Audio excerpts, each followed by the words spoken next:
I will say this about investing. Everything you do learn is cumulative. What I learned at 20 is useful.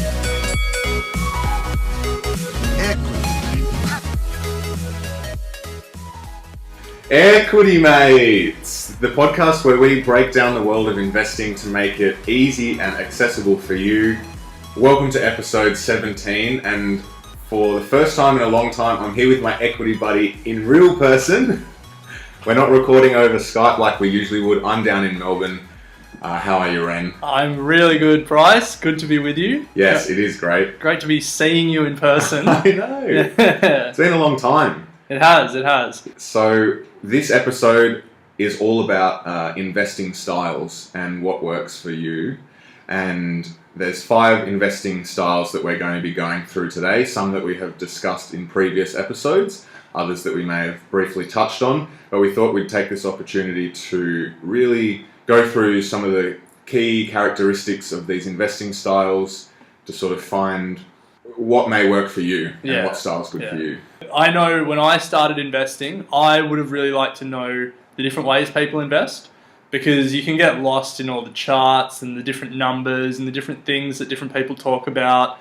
And it's good to just know what the different styles are, what you should look for, you know, what styles you understand. So, and it's a good basis as well, you know, when you're reading articles, doing research to get an understanding of what these guys are talking about, because if someone's talking about quantitative investing, you might have no idea. So this is going to be the podcast that lays it all out for you.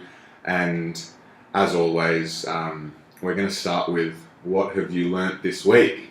Yeah. So do you want to kick this one off, Ren? Yeah, sure. Well, look, after your Netflix recommendation last week... Which was an absolute hit. Yeah. Did you watch it? I haven't yet. But I thought I should bring a Netflix recommendation to the table to start with. Movie review podcast? Yeah. Nah, look, this isn't my what I learnt, but just I did say something on Netflix that I thought people would appreciate. Okay. It's called Silicon Cowboys. Okay. And it's about Compaq, the computer company, and how they took on IBM, who was, you know, the only player in computing at that time, or the biggest player in computing at that time. So for anyone interested in the early days of Silicon Valley, good one to check out. Interesting. Yeah. And what was the result of the documentary, or will it give too much away? Well, they are still a company, so Okay. yeah.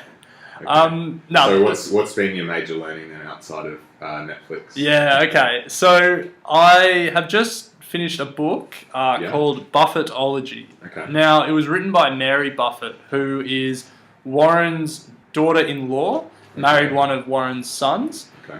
And it's a great book, highly recommend it. Check out the upcoming book review that we'll be putting on Facebook and on our website. But there was something I took out of it that I thought is a really useful learning. Mm-hmm. Now, the book was written in 1996, so we're looking at about 20 years ago now. And at the end of the book, Mary lists 54 companies that Warren has invested in. Okay. And that gives us a great insight into some of the things he looks for. But my biggest takeaway from that is that you don't have to bat 100 as an investor. No one nails every one of their stock picks, and you can become the richest man in the world like Warren Buffett without nailing all of your stock picks. So I thought I'd run through some of them just to give you an idea of how poorly some of them have gone. Okay. But also we'll celebrate some of his successes as well. Good idea. So, you know, there was some absolute cracking investments in there. Now there's a term that I'm going to use here. It's split adjusted, and what that means is if I buy a stock for $2 and then they split it, so as a shareholder, if I own one stock and they do a 2-for-1 split, then I have 2 stocks. If I paid $2 for that one stock and then they split it, my split adjusted price is $1. Yeah, but your total value is still the same. Its total value is still the same, but because they doubled the amount of shares that I own, you halve the split adjusted price that you paid. Yeah. The reason that I want to introduce that term is that a lot of the stocks that Warren bought have split, so we'll talk about what he paid in split adjusted terms. Okay. So let's go through some of his big winners, just to give you an idea of some of the ones he hit on. Quick question before, is this 54 Did she give a reason why these 54, or are they all 54 at the time of writing that he was invested in? Were there any others that he was invested in she hadn't mentioned? Oh, probably, yeah. Okay, yeah. Okay. So this is just a list of notable ones. Yeah, yeah. And it was to illustrate some of the ideas that she's talking about in the books. In the book, some of the things that he looks for when he's picking stocks. And yeah, just, to give people something to start their research, I guess. Okay. But yeah, some of his big winners. So Coca-Cola, he paid $4.64 a share in split-adjusted terms. They're now in 2017 worth $45. So he's done pretty well with that. He's made 10 times his money. Walt Disney, he paid $6.48 in split-adjusted terms, now $102. Wow. Yeah, McDonald's, $11.25, now $159. Tiffany, the jewelry maker, 78 cents a share, now $88. Walmart, $5.57, now $78. So, I mean, like when you pick a winner and you hold a winner, you can do very well for yourself. And these are the companies that Warren's sort of known for, and he's obviously where he's made most of his money. But, there's always a but coming. He also has had some shockers. Okay. And we all have shockers. I very publicly on this podcast talked about one of my early shockers with Slater and Gordon. But some of Warren's shockers, there was a company called Circuit City that was a big technology retailer. I guess in Australia, your equivalent would be like Harvey Norman or something. He bought them for about $30 a share in 1996. Well, that's what they were trading for in 1996. By 2009, they were 4 cents a share, and then they declared bankruptcy. Lost everything. Lost everything. Wow. Another one, Bear Stearns. Now, some of you guys might have heard about this from the financial crisis. When they float, I had trouble finding their 1996 share price, but they floated in the 80s at around $25 a share. Pre-GFC, they got up to $180 a share. But then after the GFC, they got bought out for $10 a share. Wow. Yeah, so he would have lost money on that. You can look at some companies that still exist, and he wouldn't have done that well on. So he bought, there's a company in America, the Federal Home Loan Mortgage Corporation. It doesn't really matter what they do. In 1996, that split adjusted, they were trading at about $5.13 a share. They're now $2.47 a share. So the value is more than halved. Another one, New York Times. Everyone's heard of them. They used to be a huge company. Rivers of gold because of the advertising. In the mid-90s, they were trading around $14, $15 a share, split adjusted. Now they're only $18. So, in 20 years, they've increased a couple of dollars. I'm surprised. So it was just an interesting takeaway that you hear about his success, but even the greatest investor of all time, he doesn't nail every pick. It is impossible to do so, and it's silly to think that anyone can. Yeah, good lesson. Yeah, so take your beatings and just keep trying, and who knows? I wonder if those companies that he's had winners on, or even all of those companies, I know he obviously still holds a lot of them because that's his strategy. But would he necessarily buy them from scratch again? Yeah, that's a good question. Yeah. Because those companies back in the day certainly probably don't have the growth prospects today that they would have 20 years ago. I mean, especially a company like Coca-Cola. You think, people's aversion to sugar and stuff like that, more competition in the drink space. They're much more expensive than they would have been back in the day. But who knows? The thing is, in the mid-90s, these companies were household names. Like Coca-Cola, McDonald's, Walt Disney, Tiffany, Walmart, all five of them. They were big brands. So it's not like he's, picking obscure stocks that no one's ever heard of. He's just recognizing that what they're trading for then is good value. Yeah, he's always been one for brand power as well. Power for brand. Yeah, nice. Yeah, okay. So, what did you learn? Well, I promised that I would step up my game from last week, which was purely a Netflix documentary, which I still recommend you watch. Yeah, I will. I'll get to it, yeah. So, there's been a lot of chat, and we've spoken a lot about Amazon, the big online retailer. But what we haven't really spoken about is the other hidden giant in Alibaba. Okay. And for those that aren't aware of what Alibaba is... It's that kebab shop, isn't it? Yeah, it's the kebab shop in the corner, just down from my street. Yeah. So yes, there is an Alibaba kebab shop. The one I'm talking about is the Chinese online retailer. Yeah. A huge company, the equivalent of Amazon, but for the Asian market. Yeah. And in fact, it's bigger than Amazon. Two things that I've learned and that I want to highlight. They have just done, and in line with our reporting season episode last week, they released a number of figures that for their last financial year that I thought I would point out, just to give everyone an indication of just how big these guys are, to sort of paint the picture a bit. And so let's just start with annual active buyers on the Chinese retail marketplace reached 454 million people. Okay. Yeah. So that's more than the population of the United States. Yeah, but still is only, what, a third of China's population? Yeah. So their growth potential is enormous. Do you know if that's all in China? So it says in their financial report. So it says annual active buyers on our China retail marketplaces was 454 million. So in China. Yeah. That's unreal. So that just gives you an idea of the scale in which these guys are operating. Now, to give you an idea of their revenue, they had an increase of 56% to 22 billion. Revenue from cloud computing increased 121% up to almost $1 billion. They're in digital media, they're in innovation initiatives, and the increase in the Chinese marketplace was 31 million. So I just want to highlight that this goes into my next point, which is they are now going into retail stores, bricks and mortar. So like Amazon, they're recognizing that they need a footprint on the ground. Yeah. And what they're doing is like Amazon, is merging retail bricks and mortar with technology.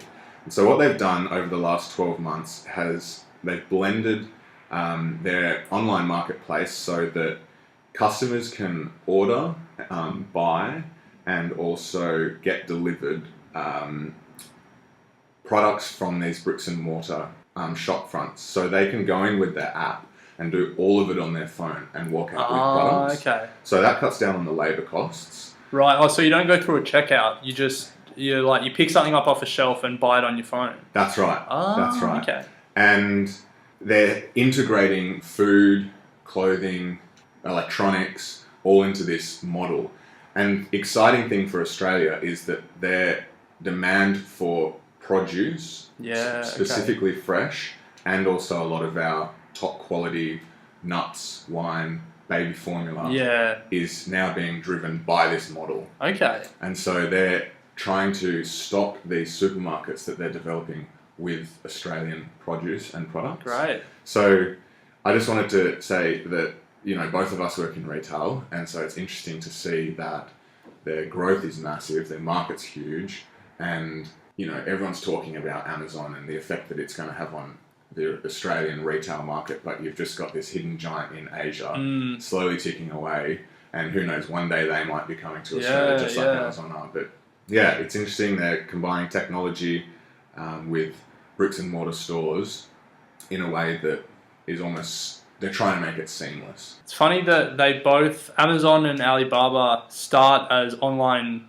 e-commerce retailers, and then they both go into cloud computing, and now they're both moving into bricks and mortar retailing, charting very similar paths. Yeah. And I just think it's really hard to go the other way. And go into e-commerce? Right, for the Australian retailers who aren't known for their e-commerce, I think it's going to be very hard to get that brand image in consumers' minds. That's an option as well. Oh, I mean, brand image, and then also just the logistics of it all, and it's a completely different ballgame to filling a big store or a big supermarket or anything like that. A real battle, especially it's going to be interesting to see what happens. Yeah. We keep harping on about it. It'll be interesting to see if they are ever directly competing in a new market together. Amazon's currently competing in India, but maybe they both go to Vietnam at the same time or something, and it'll be interesting to see how these two giants who do very similar things, who wins. Yeah. My bet's on Alibaba, I reckon. In Asia, my bet would be on Alibaba. Yeah. It would be very interesting to see in an Australian context, because Amazon, obviously they've got a little bit of a footprint here. They're already starting to roll some things out. They've got experience going into new markets. But Alibaba is from China, Australia's biggest trading partner. There's probably some efficiencies they can get there. They just don't have the media attention that Amazon does. No, that is true. Yeah. So Amazon's already a known name. Yeah. If you want to see something crazy, just talking about Alibaba, Google China's Singles Day. Okay. It's the biggest e-commerce, or it's the biggest trading day in anywhere in the world. And it is just like a 24-hour buy-a-thon. And Alibaba have they get Western celebrities in to, do concerts that are televised, and they are advertising their products through this day, and they sell, I think at this stage it's like billions of dollars worth of product in one day. Wow. Yeah, China Singles Day. Everyone should Google it. It's crazy. Yeah. Wow. All right, so now to the main segment. As we said, we're going to break down five investing styles and go through them. We're going to talk about some of the characteristics. I'm going to play a bit of a game with Ren at the start, test his knowledge. Yeah. He not threw me under the bus for getting me a few tests last week. No, and you passed with flying colours. We'll give you some tools that you can use. We'll talk about some of the books you can read for these styles, and we'll also make mention of any notable investors that are out there utilising this style to their advantage. So I reckon the best thing to do is to listen to the different characteristics and think about what resonates with you and what makes the most sense to you. Yeah. Because I know for me personally, there's one that just intuitively makes sense to me, and the others not as much. And so I naturally resonate towards that. And we'll do a wrap up with that at the end. So here we go. I'm going to do a who am I to Ren. And the who am I are going to be based around the characteristics of these investing styles. Now, some of them may be a bit left field, but we'll start with one of them and see how we go. So, one of my goals is to determine the intrinsic value of a company and to compare it to the market price. My analysts determine the health and performance of a company by looking at key numbers and economic indicators. If you're an investor evaluating financials, company management, macroeconomic, industry conditions, then you're investing in my style. And using financials such as return on equity, earnings, future growth, cash flow, Warren Buffett invests in my style to find underlying value of a company. Okay. Who am I? Who are you? That would be a fundamental investor. Yes. Okay. So, the first investing style we're going to discuss is known as fundamental. And as I mentioned in there, it has a few characteristics that we've generally spoken about a fair number of times during this podcast. So, Ren, do you want to give a couple of characteristics about investing in a fundamental way? In a nutshell, think about stocks as the companies that they represent, and you look at how the company's going. You look at its financial statements and see how much money it's making. You look at its competitors and demand and stuff like that, and see how much money it could make. And then you invest in it if you think it's a good value buy, or it's going to grow a lot. You don't worry too much about the day-to-day fluctuations. Yeah. You think about you think in a longer term manner. Yeah. About the stock as the business. Yeah. This is where you're buying the actual business. I mean, exactly. You are in all investing, but this is that mentality. Yeah. You look at everything from management through to, as you mentioned, the financials, profit and loss statements, and you try and come up with your own underlying value. So I guess under fundamental, fundamental as like a broad label, you're looking at companies and how they're going to go and how they're performing.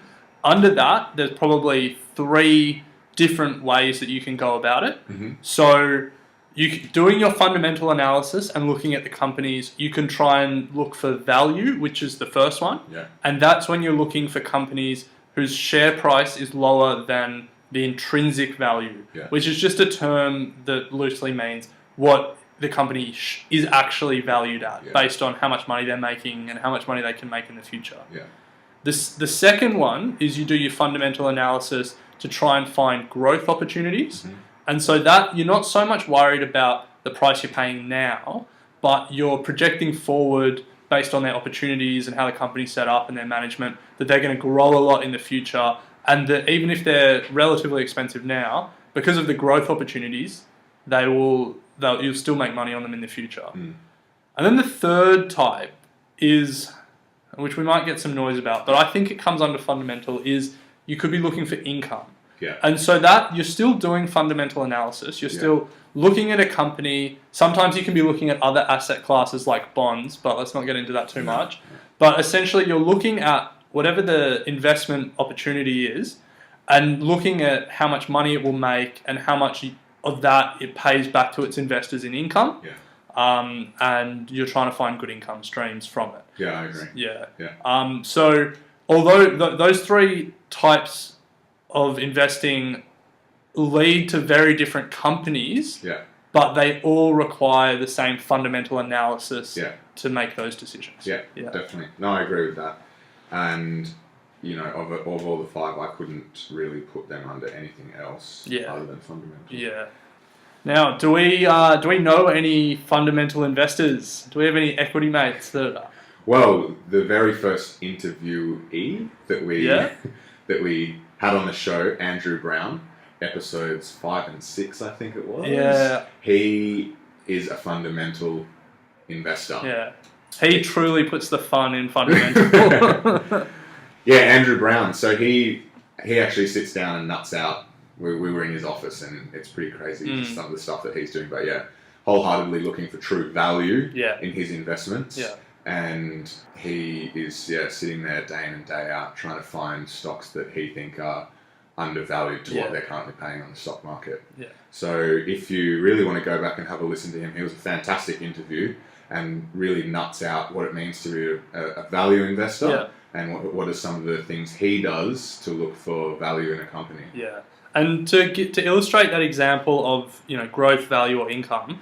So Andrew was talking about companies like Channel 9 and Fairfax Media, who he did his fundamental analysis, looked at their balance sheet, looked at their annual reports, and thought that the price on the share market was lower than their actual value. And so they're the companies that he's attracted to. Mm. But if you're a growth investor, you would look at those companies and be like, well, there's not a lot of opportunities for growth. Mm. And you would be led towards companies, these days it's more like Seek.com, real estate, car sales, those kind of companies. But then you could do your fundamental analysis, and if you were interested in income, you wouldn't be interested in any of those two sets of companies. You'd be thinking more along the lines of some of the big miners like BHP and Rio or Telstra, companies like that. So you do the same analysis, you look at the same information, but depending on what you're interested in and where you think the investment strategy, what investment strategy you think makes the most sense, you're going to be attracted to very different companies. Yeah. In terms of tools that are used in this in this style, I guess all three of them would be looking at the basic financial statements of the business. Yeah. So that would be a good place to start. Now, obviously, for beginner investors, if someone was to say, let's find the value of this company, like, where do you start? It's a very skilled thing to be able to do, and everyone has their own idea of what's important in a financial statement, what's not. But it's worth highlighting that the general tools used to begin with in this style are financial statements, profit and loss. And you look at the things like debt, cash flow, that sort of stuff. Yeah. As well as we mentioned before, you can look at their annual reports to get an idea of management and a general sense of the industry as well. Yeah, definitely. Nice one. Any books or anything that people can follow up if they're interested? Yeah, well, I think both of us have read The Intelligent Investor. Which I think is definitely a great place to start. Yeah. Very well known. It's sometimes a bit of a slog to get through. Yeah. Very old book. Yeah, it was written by Benjamin Graham, who was Warren Buffett's mentor and was really the father of value investing. Yeah. And then the book that I spoke about earlier in the episode, Buffettology, by Mary Buffett. I reckon that's the best book I've read on Warren. Wow. Just some of the detail, and it gets very specific, which is nice. So I would highly recommend that one as well. All right, well, I'm going to get into that, and one that is a very easy read, very, very easy read, and really lays out in a very clear and easy to understand fashion what is value investing as well. It's based on value investing and really gives some tools that you can use right off the bat to try and start finding the values of companies. There's a book called Shopping for Shares, which is one that I'll review in a few episodes coming up. So I know Ren's got his ideas about the book. Bryce has been telling us that he's going to do this this review for about 6 months now. It's coming. Yeah, that's it's going to be one cracking review. Pressure's on.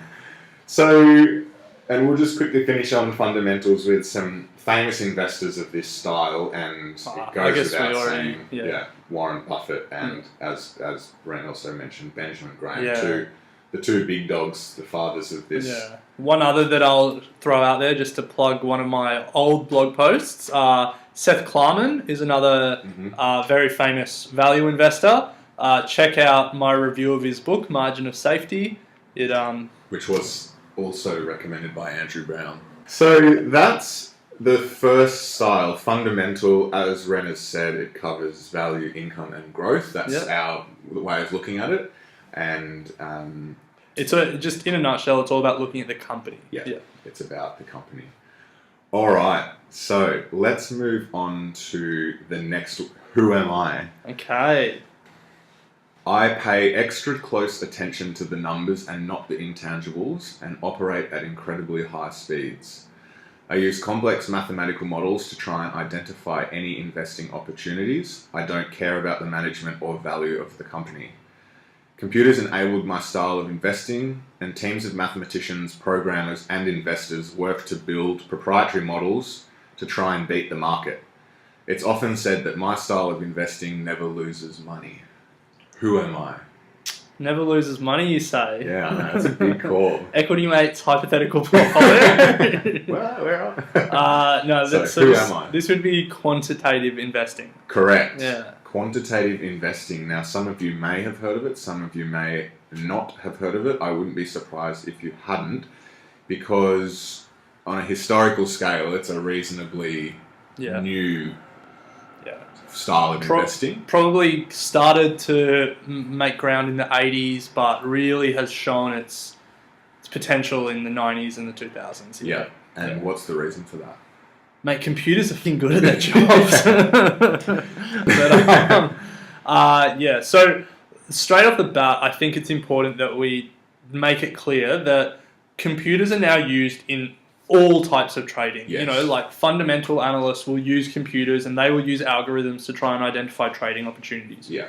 When we're talking about quantitative trading here, we're talking about things that only computers can do. Yeah. So it's not, I've built an algorithm to try and find growth companies or value companies. That's not what we're talking about here. We're talking about things outside of that realm where the computers are executing trades that humans can't do. Yeah.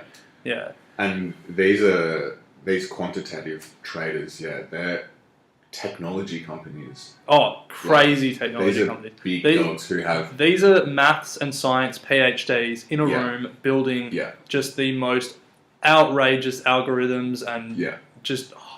Oh, it is pretty phenomenal. They didn't sit there and study Bachelor of Commerce or Finance. No. These are serious computer nerds who are making a lot of money. Yeah. So I guess maybe the best way to explain it is by way of some examples. Yeah. So what some of the main ones, and one that you might have heard of is high frequency trading. Yes. And so that's essentially where the algorithms trade on the tiniest differences in price on different exchanges. And we're literally talking about them in milliseconds here. Yeah. So there's a fiber optic cable wire that runs from New York to Chicago in America. Yeah. And it was built to get the time it would take to execute a trade or for information to flow through from 17 milliseconds down to 12 milliseconds. Which leads to millions and millions of dollars. Billions and billions of dollars. Think about building a fiber optic network from Chicago to New York. Think about how much trouble Australia's had building the NBN. No, I mean the difference in that 0.5 of a millisecond is billions of dollars. Yeah. So it's so much. Yeah. So that's what we're talking about here. They literally trade so quickly and just on tiny little differences in the bid or the asking price for certain stocks, or the what it's listed on in the Chicago Commodities Exchange versus the New York Stock Exchange. Yeah. And they just trade in such high volumes so quickly that you make like a fraction of a cent here, fraction of a cent there, fraction of a cent. Yeah. Bang, bang, bang, bang, bang, bang, bang. And end of the day. And as you mentioned right at the start, these algorithms don't care at all what this company is. The company is called be named A, B, C, D, E, F, G. All they're looking at is taking advantage of the price movements of the stock on the market. They don't look at anything to do with the fundamentals of the company at all. They're just algorithms that are trying to capitalize on your everyday, on investors buying and selling and them trying to make a buck out of it. Yeah. Now the big question is this trading? Like, if these computers can just kill us as human traders, like, what's the deal? Like, what's the point of even trying? I mean, I'd do it if I could. If I was a maths PhD, I'd be working for them.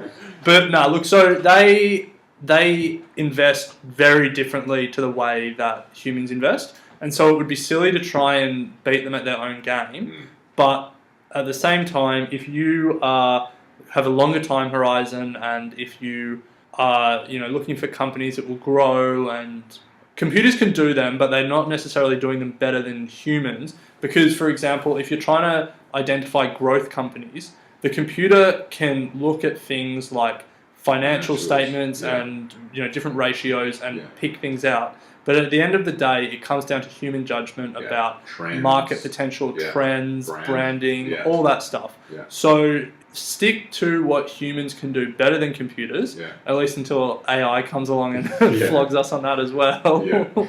Well, this is not really investing in its purest form, really. No. It's as we said, just making use of incredibly powerful computers to take advantage of movements in price. Yeah.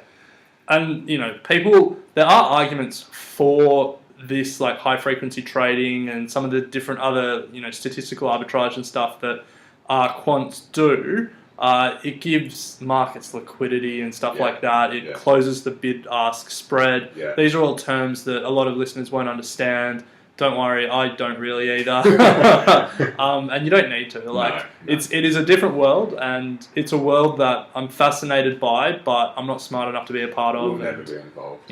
It's not. It doesn't mean you can't make a lot of money. Warren Buffett has never used high-frequency trading algorithms, and yet he is doing better than all of these investors, at least for now. So, it's a really intriguing industry. It is, It's fascinating. So I guess maybe to up the level of intrigue, we'll tell you just how successful some of these companies can be. Sure. So the most famous one is a company called Renaissance Technologies. Yeah. They were founded by a physicist, James Simons. There you go. Didn't study finance. Yeah. No, he's now worth 18 billion. Yeah. But to give you an idea of just how good these trading algorithms are, the company has basically it's an employees only fund. So only people who work for the company can put money in this fund. This fund from 1994 to 2014 has averaged 71.8% return per year. That means every year you're getting 70% back.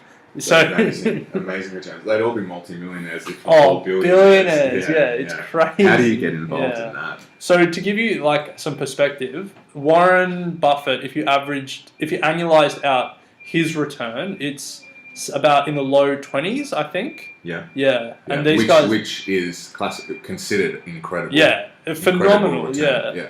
I mean, it's made him as wealthy as he is now. Yeah. But these guys for 20 years have averaged 70%. 70%. It's Yeah, just, like it is unheard of. unbelievable. Unheard of. And that's why I said in the start, in the Who Am I, you often hear that people say quant funds don't lose money. And that's because, I mean, you're not going to program an algorithm to put a trade through to lose money. Yeah. So, I mean, all right, if you can get in on these, you'd be killing it. The 1987 recession was partly caused by trading algorithms, because the way they were programmed was when the bottom fell out of the market, it triggered certain things in the algorithms that exacerbated the market collapse. But, you know, at this stage, these funds have figured out all their kinks, and they don't lose money because, well, they've been through the 87 recession, the dot-com crash, the global financial crisis. They figured it out now. They know what they're doing. I'd like to be able to give an example of like how these equations are built and what they're looking for, but like I wouldn't even know where to start. You know, So it's things like when they see a difference in it's like the difference in the bid and the ask price on different markets, then they get that fraction of a difference. So it's like putting two betting companies next to each other and sort of arbitrage. Exactly. Yeah, that's a big one. Yeah. But, you know, to be honest, like as I said, I don't really understand it. So, did you want to add anything else there? I've got a question to wrap that one up. Nah, far away. The question I have is, what does this mean for the broader investing industry if computers can be programmed to do this and they're getting returns as such? Do we have a problem in terms of investors losing their jobs down the track, or it's tough when they bring in AI? Can these? So I mean, because you would say that some investors would have lost their jobs because these trading algorithms and systems are doing so well, but then by the same token, all of a sudden, all these maths and physics PhDs have jobs to build the algorithms and build the supercomputers and all that. So, I mean, I don't know if it would be a net loss or gain. I think what we're going to see is that investors have to specialize in certain ways. So you're going to have less and less investors. You know, the old school stereotype on the floor or on the phone, like buy, sell, like looking at charts, like reading bits, yelling, all that. Yeah. Like that sort of generalist investor probably won't exist anymore. Yeah. What we'll have is incredibly smart, you know, computer scientists and maths genius building these algorithms and building stuff like that. And then we'll probably also have more sort of fundamental focused analysts who, you know, look at qualitative factors that computers aren't particularly adept at doing. So there'll be jobs. It'll just be different.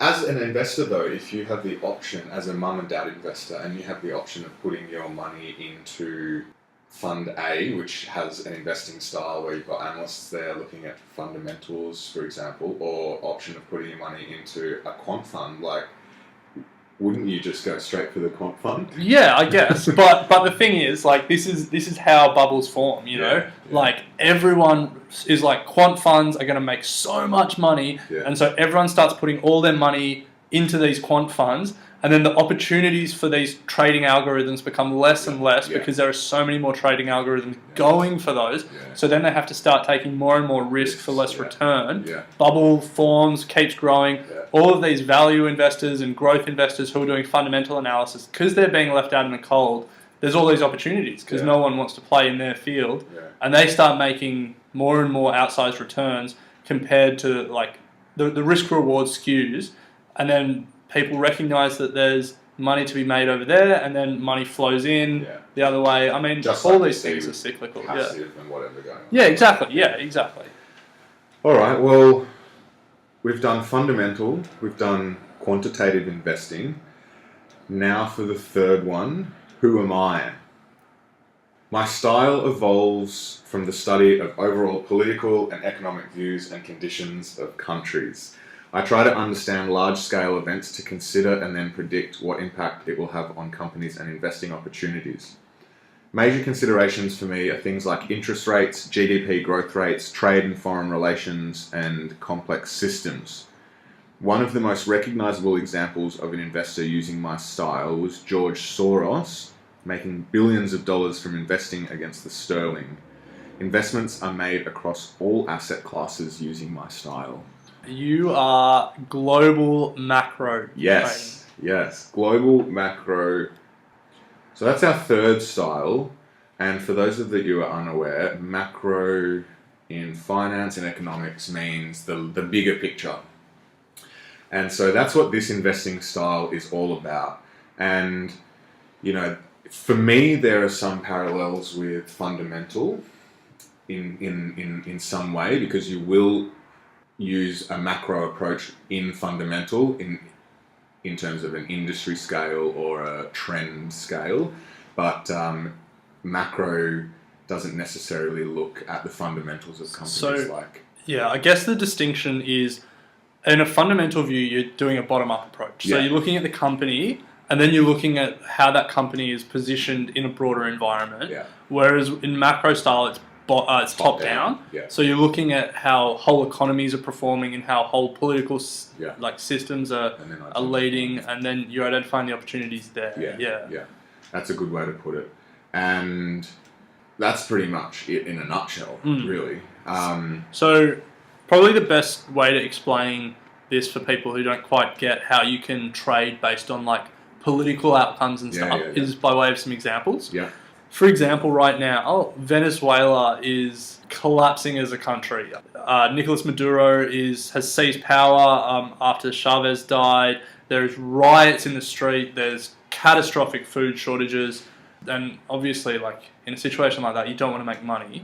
Well, it's not the first thought, but macro traders out there, a lot of them will have made a lot of money by shorting the Venezuelan currency, because as part of all this instability, the currency collapsed. Yeah. So that's a way that you could capitalize on that political event. Yeah.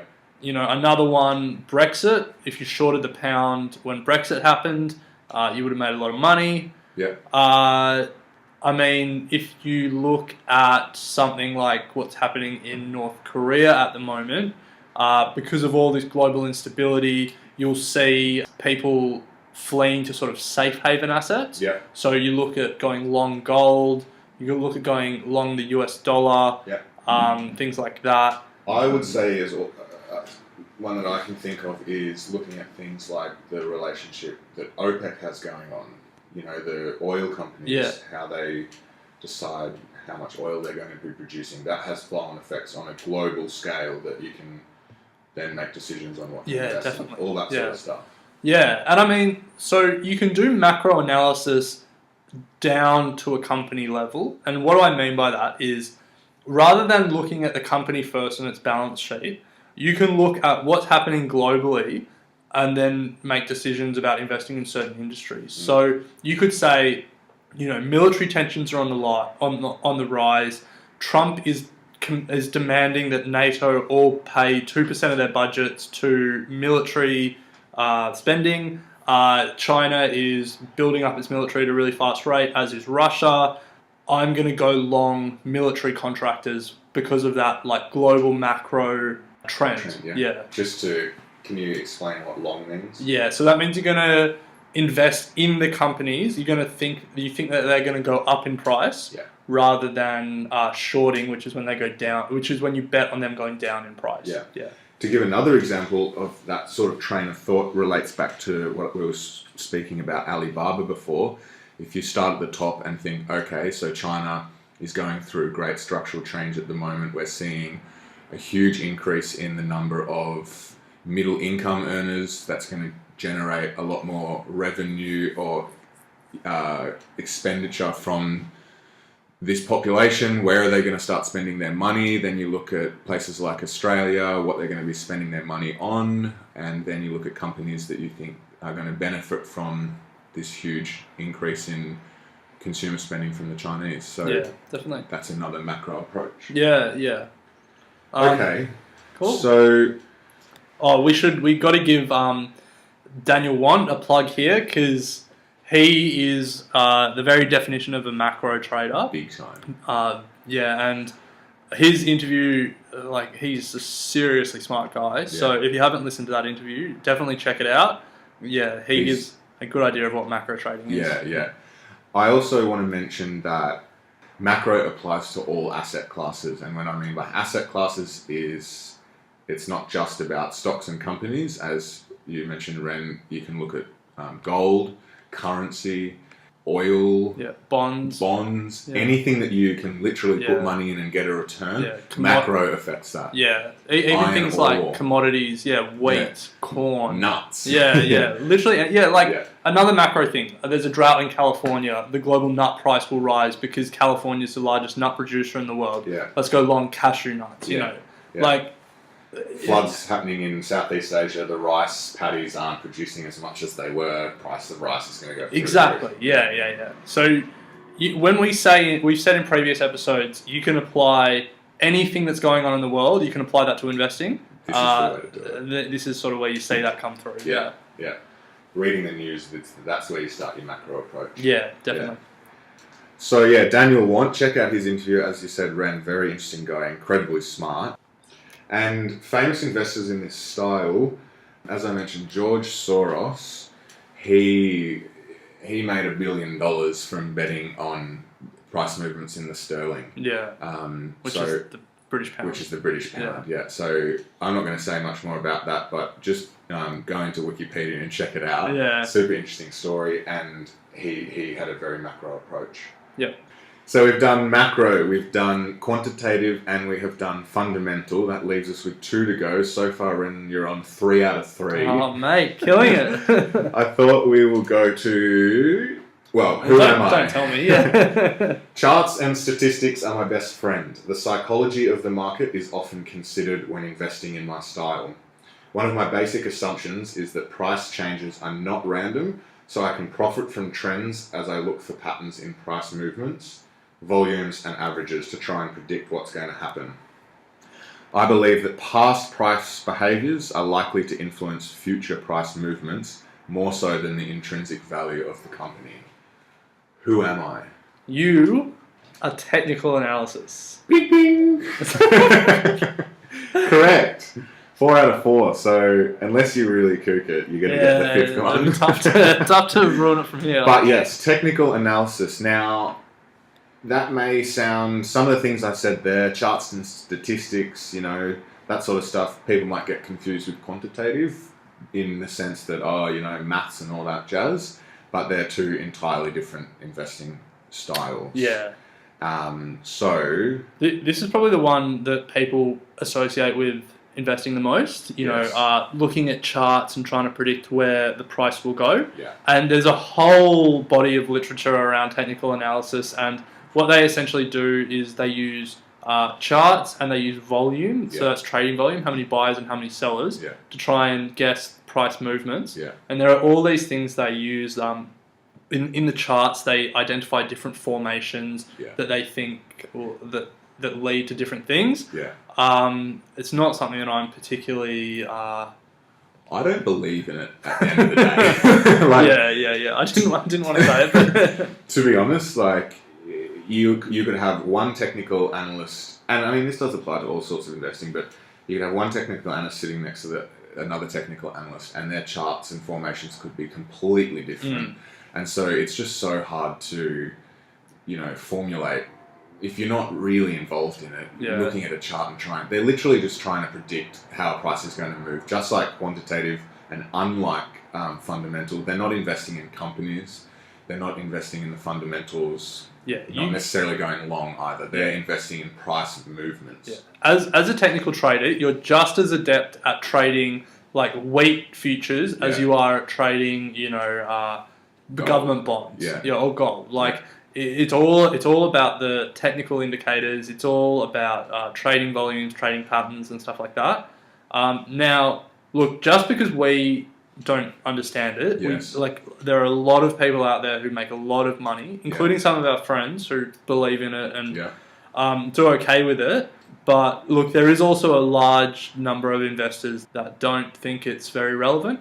My personal opinion is, I think that there are some things that are true. Like using volume is obviously a good indicator of where price is going to move. Yeah. You look at charts sometimes to see support levels. So if a stock falls, where it will sort of fall back. Yeah.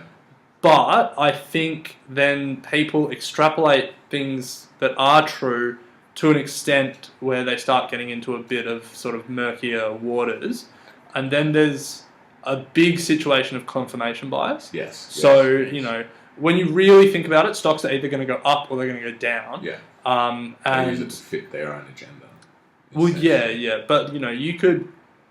No trader is going to get it right every time. No. But if you draw on enough charts and then the price goes the way that you say it will, it doesn't necessarily mean that your theory of drawing on the chart is correct. Yeah. But yeah, look, we're probably going to get a lot of pissed off people listening to this at the moment because, it's just not something we agree with, really. Yeah. And I just don't. I don't think historical performance necessarily means things will happen in the future. Trends are real. Yeah. But trends are real because of the underlying business. Yeah. Doing something that is causing that trend. Not because of the chart. The trend isn't the trend isn't causative. The trend is the effect. Yeah.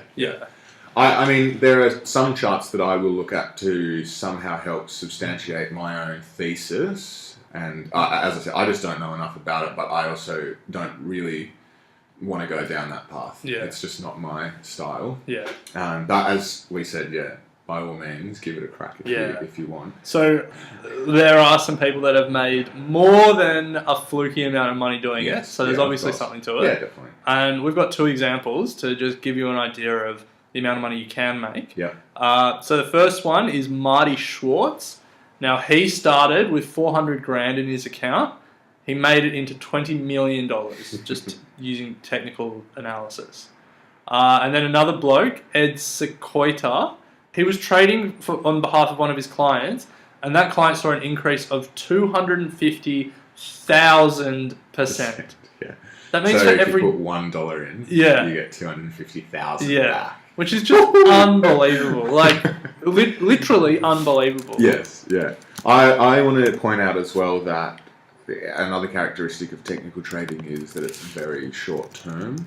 Yeah, very short. Very short term trading, just as quantitative is. These companies also trade short a lot of the time, meaning that they will not only be looking at price movements to increase in stocks, but they'll be looking at price movements that are going to decrease and looking to capitalize on that by shorting.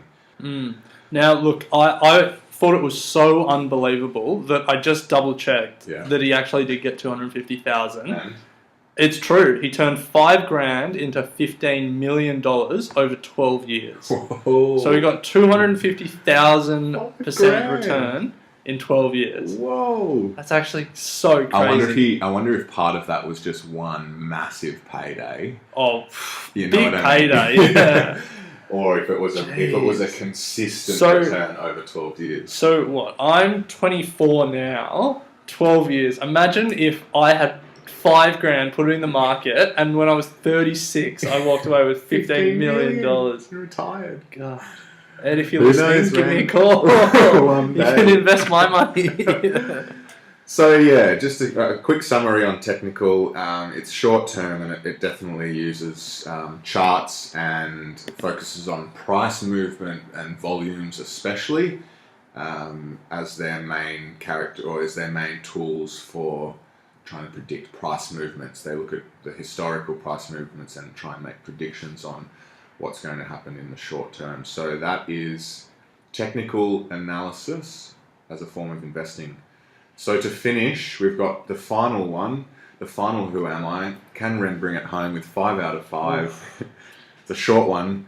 I require little work or research, and I'm a relatively safe option for beginners. I track indexes and use weighted portfolios. Who am I? You are passive investing. Correct.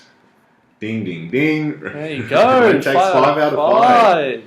So passive investing, this is certainly one that is trending now in a big way. Not for no real particular reason. I think maybe because, we're starting to see technologies that are allowing it to happen. And I mean, the reason is that actively managed portfolios where people choose the stocks or computers choose stocks aren't doing as well as just the overall market. Yeah. And there's obviously lower fees involved in the overall market. So people are seeing better returns if they put their money in a fund that just follows the whole market rather than giving it to a fund that's going to try and beat the market. Yeah. Yeah. So passive investing comes from the idea that, Buffett sort of talks about that you can't beat the market. Yeah, so there's a hypothesis. It's called the efficient market hypothesis. Yeah. And essentially what that means is that the market has already priced in all publicly available information, and it is efficient at getting the right price for any security or asset or share. Yeah. And therefore you can't beat the market because the market is so efficient. Yeah. Now, in reality, if that was true, then we wouldn't have investors getting outsized returns. Yeah. You wouldn't have market failure. You wouldn't have people losing money. Yeah. It doesn't make intuitive sense that the market is perfectly efficient. But anyway, that is the theory. Yeah. And the people who believe it, they just say put your money in an index and just let it follow the market, and you will do better over time. And that's because time is probably one of the biggest considerations in passive investing, because they believe that over time the market is always going to go up. Yeah, it increases on average over the very long term at about 6 or 7% a year. Yeah, on average over a very long period of time. Yeah. So that's when you smooth out, recessions and GFCs, bubbles and all that. Yeah, about 6 or 7% a year. So, if you're 20 and you put your money away in an index for 30 years, you're going to have a nice little nest egg there for your retirement if you just let it sit in an index.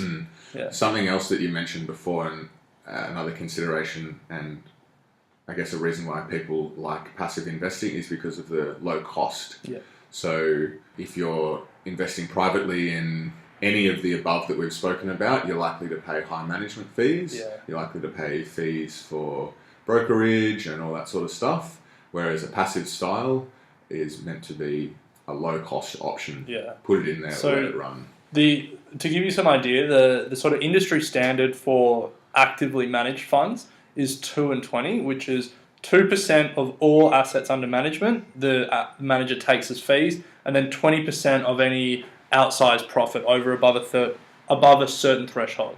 So that's heaps, that's a fifth of your outsized profit if you're in a good actively managed fund.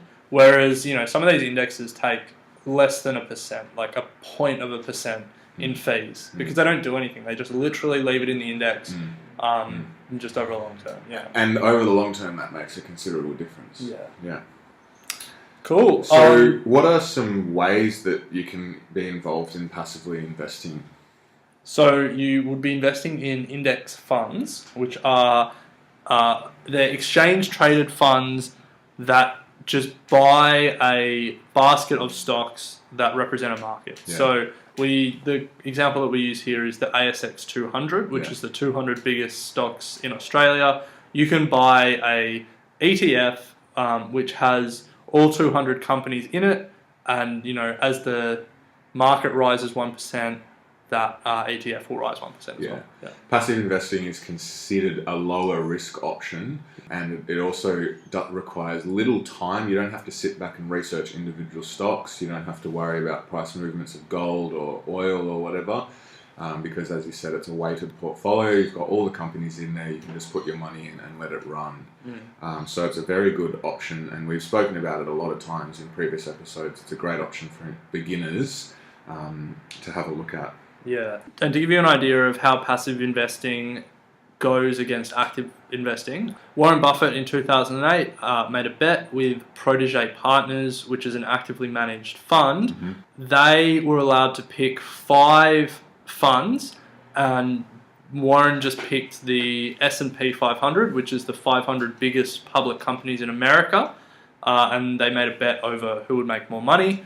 By the end of 2016, the S&P 500 had risen by 85.5%, whereas Protégé had only seen 22% increase. So Warren literally just bought the American market and held it at that stage for 8 years, and he saw 85% return. Wow. Whereas these Protégé partners tried to pick the best of the best, and they only saw a 22% return in 8 years. Yeah. There you go. So that's a great example of the passive style in action. Yeah. I mean, we have been in a big bull market. Yeah. He got it in 2008, so like GFC, and then he's had some good. Fortunate. Yeah. He did nothing, and came out on top. Yeah. So that's passive Ren. So we'll wrap up there. We've gone through the fundamental, we've gone through technical, we've gone through quantitative, we've gone through macro, and we've gone through passive. 5 styles of investing. And as you said right at the start, there's probably a number more, but that's the 5 main that we consider. Yep. I want to just quickly wrap up by asking you, what's your favourite style, and and I guess that leads into what does your portfolio reflect? Yeah. So, as you said at the start, it doesn't have to be one or the other. So intuitively, I think that fundamental analysis makes the most sense to me because it's just conceptually I understand it, and it makes sense how that company will grow over time and the share price will reflect that. So fundamental analysis is definitely the analysis that I lean towards, and more I'm also getting interested in sort of macro because I'm interested in politics and all that stuff, and drawing that connection between that sort of interest and in my interest in investing has become something that has interested me. Yeah.